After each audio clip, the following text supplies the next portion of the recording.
Let us examine the case of January 1st being the new year. Is it really the new year? Is it new year even according to Europeans? Let's examine it. See, the month before January 1st is December. December is a word which has come from a word called Deca. Deca means 10. The month before that is November, Nova, 9. And the month before that is October, Octa. The month before that is September, Septa. So you see from September to December, 7, 8, 9, 10. So December happens to be the 10th month. It is not the 12th month, even according to the European legacy and their history. So what was their new year then? So if you see, January is the 11th month and February is the 12th month, and the new year marched from the 1st of March. Very similar to what the culture civilizational belief in India as well, in Bharat as well. You see, if you go by Sauramana, then it could be March or April. If you go by Chandramana, it could be Ugadi, Gudi Padwa and things like that. But all of them fall sometime between March and April. So it is Vasanta Rutu. When after the harsh winter is over, you see the spring coming in, you see new sprouts coming in, new life coming up. So it is but natural that a new year, new Shaka, or new Ugadi, Yuga Adi. So that means a new Yuga has started. It means newness, something, the nature has to happen.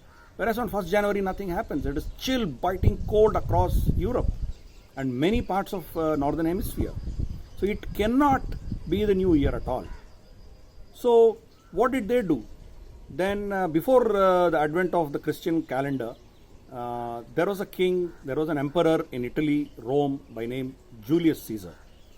So he was an emperor. He was all supreme emperor.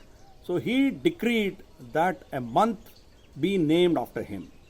That is how the month of July came into existence. And he being the emperor, he decreed that it has to be 31 days, not 30 days. Because normally in a 360 degree, if you divide by 12, it should be 30 per each month. However, July has 31 days. So his successor was Augustus Caesar. If Julius Caesar as an emperor could have a month in his name, so should I have. So he decreed August, which is it's a name derived from Augustus Caesar, and he said even August should have 31 days. How ridiculous. You have July and you have August, 2 months which are 31 days coming simultaneously. So if you add these 2 additional days to what happens in February, February also was 30 days. So normally it was 30 days with adjustments of 1 or 2 days here and there. So the last month of the year, whatever is the remaining days, they were adjusted in the last month. That is how February is 28 days. So you should understand that February being 28 days or 29 days is because it was the last month of the calendar that was followed even in Europe. It was Pope Gregory who introduced the current calendar that we are all following now. And this calendar was introduced sometime in the 16th and 17th century, mid 16th, 17th century. And his calculation had to adjust a lot of things because the summer equinox and the winter equinox were all working differently than the calendars that were used then. So much so that their Easter and their Good Friday were completely way out of sync. So to rectify that, he introduced the current Gregorian calendar. So it is anything but scientific. So he has introduced this every 4 years you add 1 day. For 28th of February becomes 29th, you add 1 more. And for every 100 years, 200 years, you add some more days. So this entire adjustment things which have happened because of this assumption that the month starting after the birth of Jesus Christ has to be the new year. So what we all see today is an imposition by the Roman Catholic Church and the breakaway churches from the Roman Catholic Church. They introduced this concept of 1st January being the new year.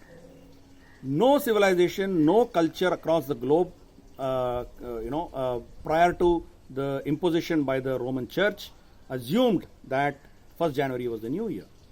25th of December was a great pagan celebration in Europe. because the night between 21st and 22nd December is the longest night across the globe. So, for a naked eye, the sun would be at the southernmost point on 22nd.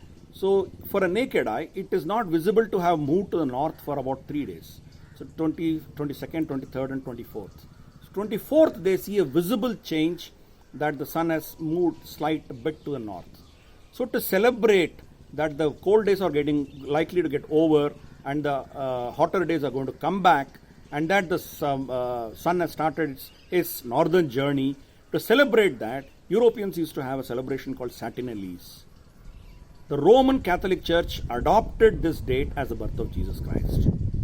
But if you see, today we are in 2020, in the year 2020. That means some epoch should have happened 2020 years back.